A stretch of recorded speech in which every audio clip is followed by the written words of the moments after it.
আজে যা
দাঁড়ে দাঁড়ে ঘুরি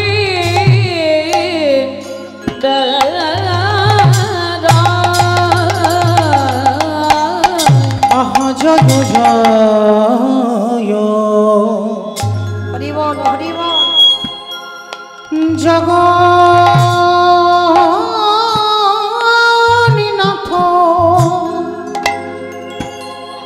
প্রভু আমার সচি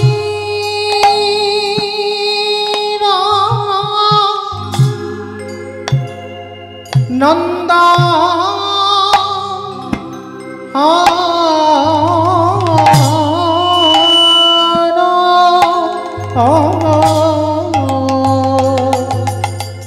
আজ ত্রিভুবন করে জানা চল চল চল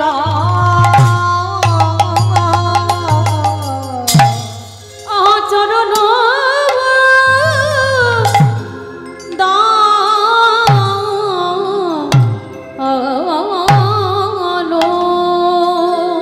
প্রভু আমার উদয় হয়েছে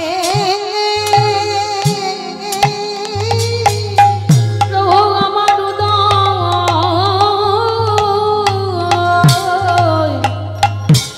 হয়েছে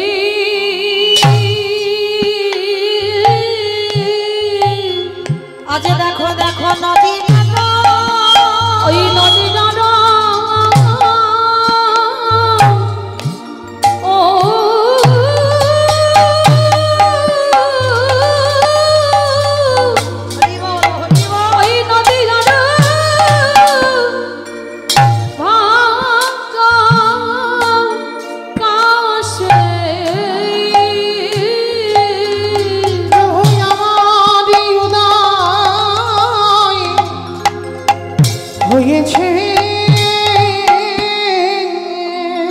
তোমরা যে দেখো নি আজ দেখে না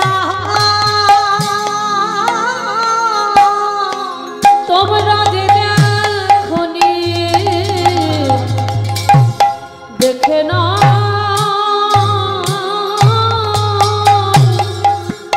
আমার আনন্দ নব আনন্দ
আজ ত্রিভুবন কাটে জানা চরণ চরণ চরণ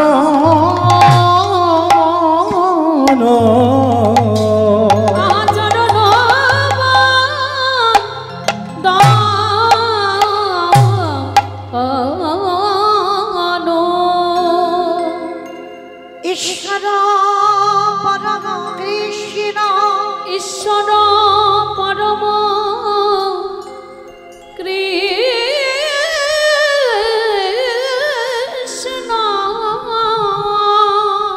সচ্চিদানন্দ বিগ্রহ সচ্চিদানন্দ বিগ্রহ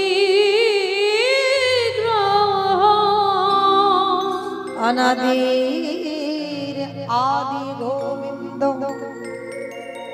যিনি সর্ব কারণে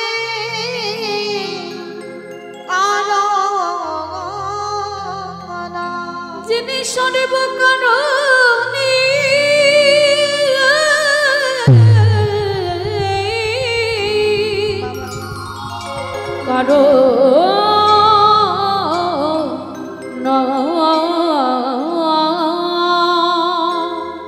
এই জীবের নিস্তার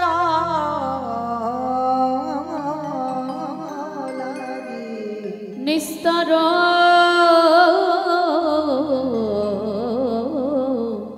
লাগে আমার নন্দ সুত হরি নন্দ সুত হরি এই ভুবনে প্রকাশ হইল এই ভুবনে প্রকাশ হইল আমাদের গুরুর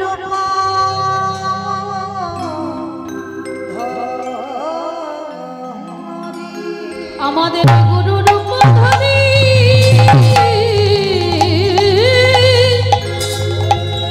গুরু রূপ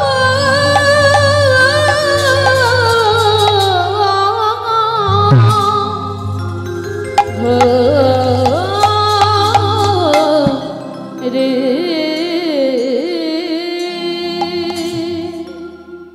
জানিতাই জানাধে শ্যাম জয় জগন্নাথ জয় মহাপ্রভু হরে কৃষ্ণ সমবেত শুধু কৃষ্ণ অনুরাগী গৌর অনুরাগী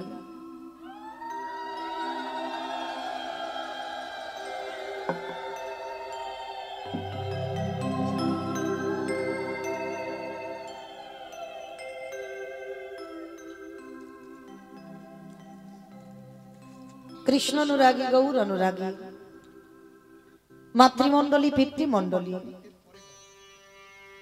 আহত অনাহুত ভাগত এই গ্রামবাসী বৃন্দ যারা আমার রাধা গোবিন্দের যারা আমার গৌর নিতাই রাতুল চরণ আশ্রয় গ্রহণ করেছেন তাহাদের সাবাকার চরণে রইল আমার কোটি কোটি দণ্ডবত।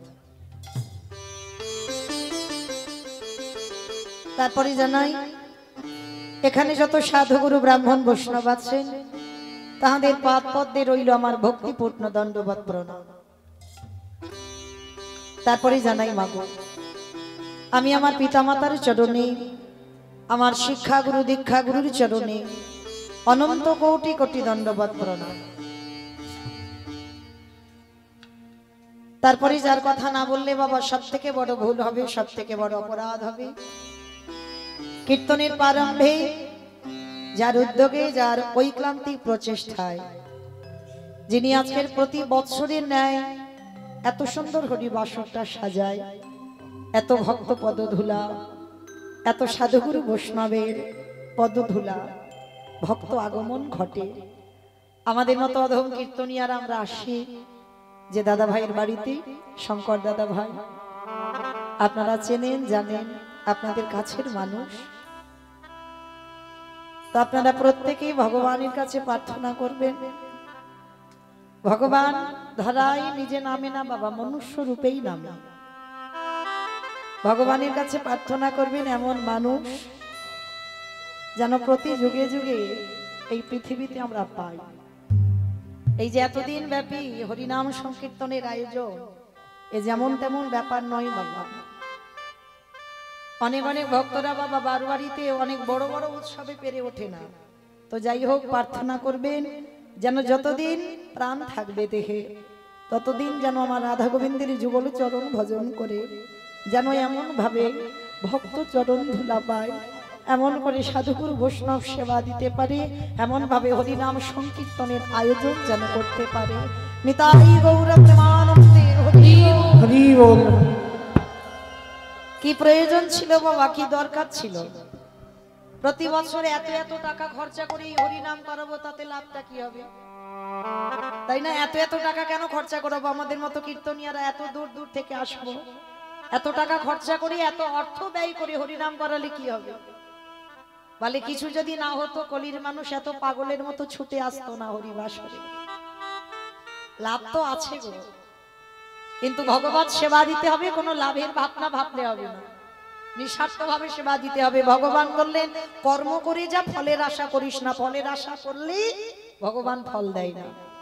নিঃস্বার্থ ভাবে ভগবানের কর্ম যে করে। রাধারানী গোলকে বসে গোবিন্দের কাছে প্রতিজ্ঞাবদ্ধ, বধূ কলিযুগে হরিনাম হচ্ছে সর্বশ্রেষ্ঠ নাম। যাগযজ্ঞ নয়, ব্রত পূজা নয়, ধ্যান তপস্যা নয়, যে যাই করুক না কেন হরিনাম তাকে করাতেই হবে। যে কোনো অনুষ্ঠান হোক না কেন কীর্তন একটা দিন রাখতে হবে। আমাদের এটা কলিযুগ, এটা ভুলে গেলে হবে না। তাহলে কলিযুগে হরিনাম যারা করাবে, ভক্ত সেবা যারা দেবে, সাধুগুরু বৈষ্ণব সেবা যারা দেবে, রাধারানী বললেন জানো গোবিন্দ, আমি আমার হৃদয় ভান্ডার থেকে কিছু ধন চুরি করে আমি তার ব্যাংকে দিয়ে আসি। কথার কথা বলছি বাবা, আমার অনুষ্ঠানের জন্য যদি 10 লাখ টাকা খরচা হয়, এতদিনের অনুষ্ঠান তো, যদি 10 লাখ টাকা খরচা হয়, আমার রাধারানী কিন্তু ব্যাংকে 15 লাখ টাকা দেবে না। তাহলে কোন ধন? যে ধন চোরেরা চুরি করতে পারে না, যে ধন কোনদিনই অপহরণ করা যায় না, যে ধন কোনদিনই লুট করা যায় না, যে ধন কোনদিনই কেউ হরণ করে নিয়ে যেতে পারে না, সেটা কি ধন? কৃষ্ণ প্রেম ধন। এই কৃষ্ণ প্রেম ধন যদি একবার ভক্তের হৃদয়ে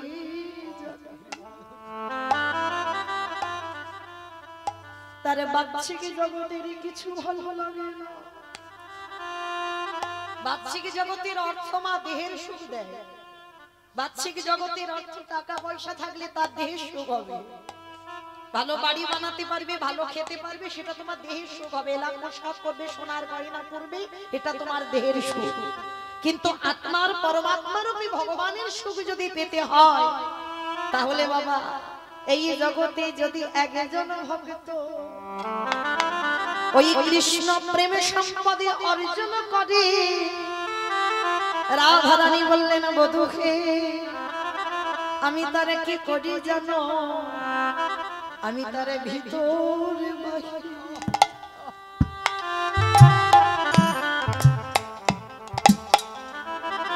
বাহির দুটোই আলো করি। নিতাই যে জনে কৃষ্ণ হরি বল, হরি বল, হরি বল।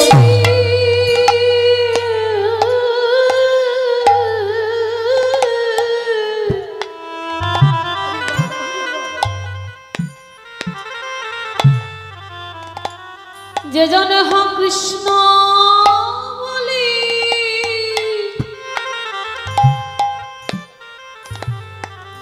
একেবারে কাঁদিতে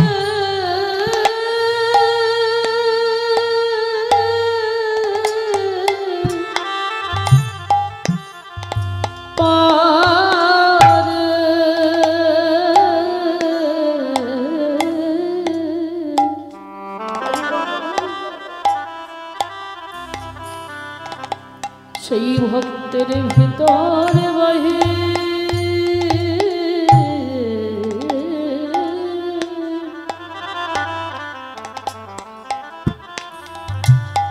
বাহিরানো ও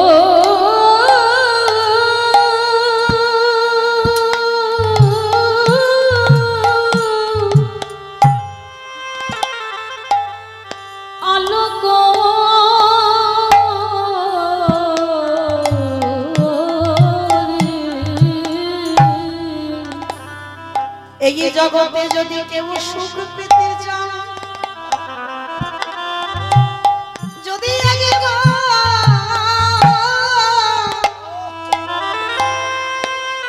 একেবারে কৃষ্ণ বলি কাঁদিতে পারো, তোমার দেহের হয়তো শুভ হবে না, আমার পরমাত্মার বড়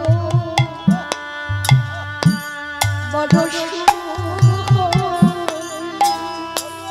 ওই কৃষ্ণ নামে হরি বল হরি বল হরি বল।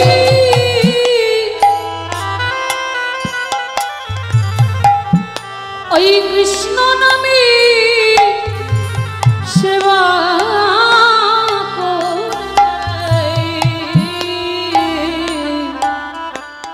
আমার পরমাত্মার বড় সুখ হয় গো। তাহলে মায়েরা কি বললাম, কৃষ্ণ প্রেম সম্পদে যে অর্জন করবে জগতে সেই তো সব থেকে বড় ধন। বাহ্যিক জগতের ধন দেহের সুখ দেবে, আত্মার সুখ দিতে পারবে না, কিন্তু আত্মারূপী পরমাত্মারূপী ভগবানের সুখ দিতে গেলে তোমাকে কৃষ্ণ প্রেমী হতে হবে। আর সুখ তো তখনই পাবে মা। একটা কথা বলি বাবা, এই হরিবাসরে বাবা হাজার হাজার ভক্ত,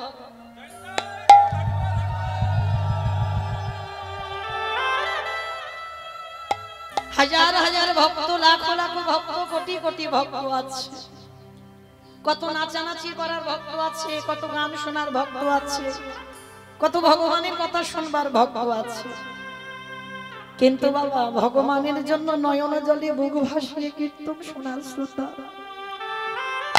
জগতে বড় দুর্লভ। মনে রাখতে হবে, ভক্তি যার কৃষ্ণ তার সর্বশাস্ত্রে কই, ভক্তি না থাকিলে কৃষ্ণ দেখিও বাকি। ভগবানকে পেতে গেলে ভক্তিটা প্রয়োজন। যদি বলেন মা এটা আমার কথা নয়, শ্রী শ্রী রামকৃষ্ণ পরমহংসদেবের একটা শিষ্য ছিল যার ছোটবেলার নাম নরেন। এই নরেন একদিন প্রশ্ন করেছিল, গুরুদেব কাঁদলে কৃপা হয় না হরি বললে কৃপা হয়? কাঁদলে কৃপা হবে না হরি নাম করলে কৃপা হবে, কোনটাই কৃপা বেশি হবে, তাড়াতাড়ি হবে? তা শ্রী শ্রী রামকৃষ্ণ পরমহংসদেব যারা ঠাকুরের বই পড়ে দেখবেন, ঠাকুর তো সবসময় উদাহরণ ছাড়া কথা বলে না, যাই কথা বলবে বাবা উদাহরণ দিয়ে কথা বলবে। তা নরেনকে ডেকে বলছে, এই শালা শোন, আমি বলছি না ঠাকুর বলছে, এটা যেন ভাববে না যে মৌমিতা বলছে, আমার ক্ষমতা নাই। তো ঠাকুর বলছে, এই শালা শোন আমার কাছে শোন। তা যেই না নরেনকে ডেকেছে বলছে, শোন তুই যে প্রশ্ন করলি না হরি বললে কৃপা হয় না, ওই কাঁদলে কৃপা হয়, শোনে একটা কথা বলি, যা একটা পেরেক নিয়ে আই দিন। বলছে এই জন্য তোমায় পাগল বলে কেন? আমি তোমাকে জিজ্ঞাসা করলাম কাঁদলে কৃপা হয় না হরি বললে কৃপা হয়, তুমি এখন বলছো একটা পেরেক। আরে বাবা যেটা বলছি শালা তুই সেটাই কর। তো ছুটে গিয়ে নরেন কি করেছে, একটা পেরেক এনেছে, পেরেকটা এনে যেই না দাঁড়িয়েছে, আই না গুরুদেব পেরেকটা দাও। তা পেরেকটা যেই না দিয়েছে বলছে, নরেন একটা কাজ কর, পেরেকটায় ভালো করে একটু কাদা মাখিয়ে দে তো। ঠিক আছে তাই দেই, ভালো করে পেরেকে কাদা মাখিয়ে দিয়েছে, আর কাদা মাখিয়ে দিয়ে বলছে যা এবার একটা চুম্বক নিয়ে আয়।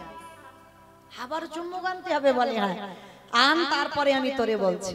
তা যেই না এক হাতে পেরেক নিয়েছে, এক হাতে চুম্বকটা নিয়েছে, নিয়ে কি করছে বাবা, ঠাকুর বলছে নরেন এবার দুটোকে কাছে কাছে নিয়ে যা তো দেখি। তা যেই না দুটো কাছে কাছে নিয়ে গেছে, হ্যাঁ রে নরেন কে কাকে টানছে? বলে তোমার মাথা গন্ডগোল হয়েছে। টানবে কি করে? পেরেকে তো কাদা মাখানো আছে, আর কাদা মাখানো থাকলে কি, আচ্ছা ঠিক আছে কাদাটা ধুইয়ে দে। আবার কাদাটা পেরেক থেকে কাদাটা দহিত করে দিয়েছে, আর দৌতে করে দিয়ে এইবার বলছে দেখ কে কাকে টানে। যেই না দুটো এক জায়গা করেছে বাবা, কাছাকাছি আনতে অমনি একেবারে চুম্বকটা পেরেককে টেনে নিয়ে। তা ঠাকুর বলছে নরেন কি হলো? বলে কেন? চুম্বকটা পেরেককে টেনে নিল। বলে আগে টান ছিল না কেন? বলে আগে টানবে কি করে পাগল ঠাকুর, আগে তো পেরেকে কাদা মাখানো ছিল, আর কাদাটা যেই না জল দিয়ে ধৌত করে দিলাম সঙ্গে সঙ্গে চুম্বকটা পেরেক কেটে নেবে। বলে বুঝলি না তো? বলে আমি বুঝতে পারছি না, আমি তোমাকে তোমার কাছে জানতে চাইছি কাঁদলে কৃপা হয় না হরি নাম করলে কৃপা হয়। বলে এখনো শালা বুঝলি না? শোন, পরমাত্মা রূপী ভগবান হলো চুম্বক, আরে জীবাত্মা রূপী ভক্ত হলো পেরেক। এই পরমাত্মা রূপী ভগবানের টান দেবে কি করে যদি জীবাত্মা রূপী পেরেকের হৃদয় কালিমা লিপ্ত হয়ে থাকে? সে কালিমাটা কি?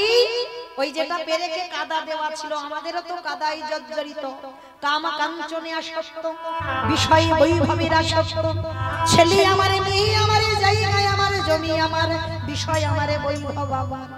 এই আমার কাদাগুলো জীবাত্মা রূপী ভক্তের হৃদয়ে জড়ানো আছে। তাহলে এগুলো থাকলে পরমাত্মা রূপী চুম্বককে টানতে পারবে? যতই হরি বলো না কেন, যতই কৃষ্ণ বলো না কেন, টানতে পারবে না। টানবে কখন? যদি একজন ভক্ত ওই নয়ন জলে ভেসে এই হৃদয়টাকে একেবারে ধৌত করে দিতে পারে। যখন তোমার বিষয় বৈভব লালসা সব চোখের জলে ধুয়ে যাবে, যখনই ধৌত করে তুমি কৃষ্ণ বলে হা কৃষ্ণ প্রাণ কৃষ্ণ বলবে, তখনই আমার পরমাত্মা রূপী জীবাত্মাকে আপনি থেকে টান দিয়ে দেবে। হরি বল। কি রে বুঝলি? বলে ঠাকুর এবার বুঝতে পেরেছি। তার মানে শুধু হরি বললে কৃপা হবে না, হরি নাম করতে গেলে আগে নয়ন জলে জলে ভাসতে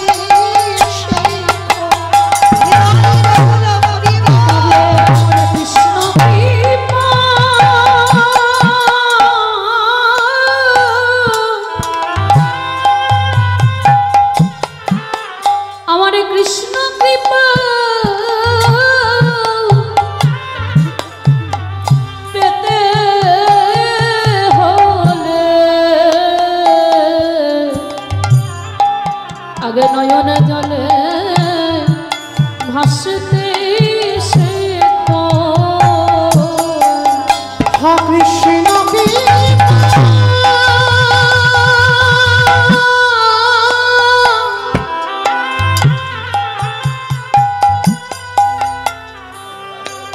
কৃষ্ণ কৃপা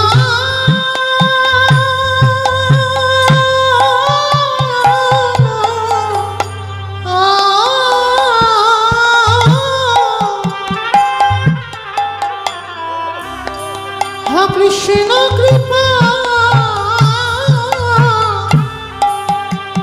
কৃপা করো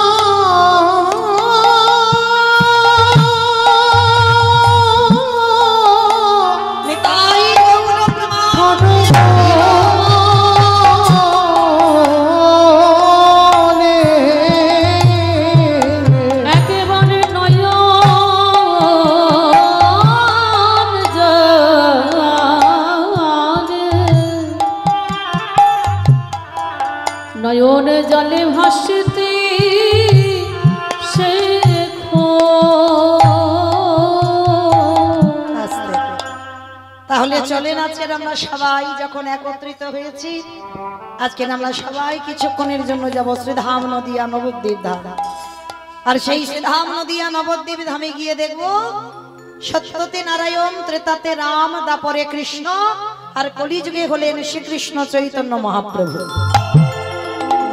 নদিয়ার মাটিতে কৃষ্ণ গৌর হয়ে এলো, কিন্তু মায়েরা যে ভগবান সত্যতে রাজা হলো, ত্রেতাতে রাজা হলো, দাপরে রাজা হলো, কলিযুগের মাটিতে কাঙাল হলো কেন?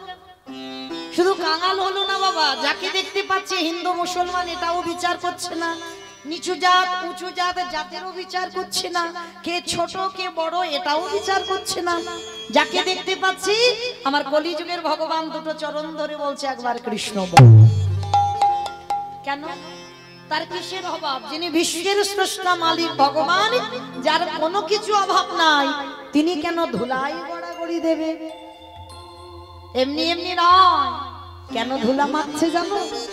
মাখার কারণ আছে। কারণটা কি জানো? এই ধুলা মাখছি, এই ঘটনাটা ঘটে গিয়েছিল মা বৃন্দাবনে। একটু মন দিয়ে শুনবেন, কেন ভগবান কলিযুগে কাঙাল হলো আর কেন ভগবান কলিযুগের মাটিতে ধুলায় গড়াগড়ি যাচ্ছে। কারণটা কি জানো?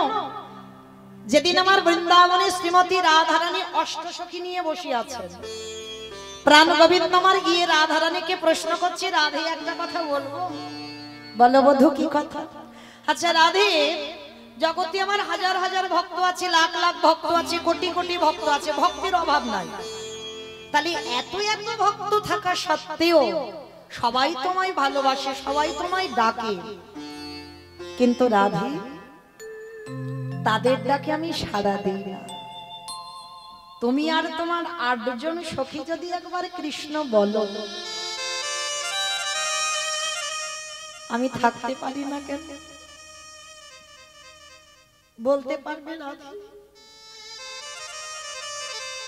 তুমি আমায় কি দিয়ে ডাকো,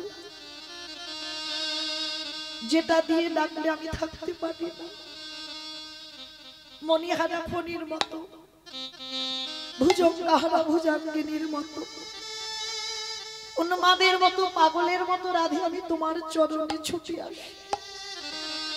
পৃথিবীতে আমার যত কাজ থাকুক না কেন, তুমি যদি একবার প্রাণবধূ বলে ডাকো, আমি থাকতে পারি না কেন? জগতে তো অনেক ভক্ত আছে, কোটি কোটি যুগ ধরে ডাকছে, জনম জনম ধরে ডাকছে, আমি তাদের ডাকে সাড়া দিচ্ছি না, আর তুমি ডাকলে আমি থাকতে পাচ্ছি না কেন? যেই না প্রশ্নটা করেছে, রাধারানী আমার গোবিন্দের কাছে গিয়ে বলছে, বধূ শান্ত হও, আমি বলবো আমি তোমায় কি দিয়ে ডাকি, কিন্তু আমি যে বলবো সেটা বুঝবার মতো বোধগণ তোমার এখন হয়নি। রাধে তুমি বলো কি?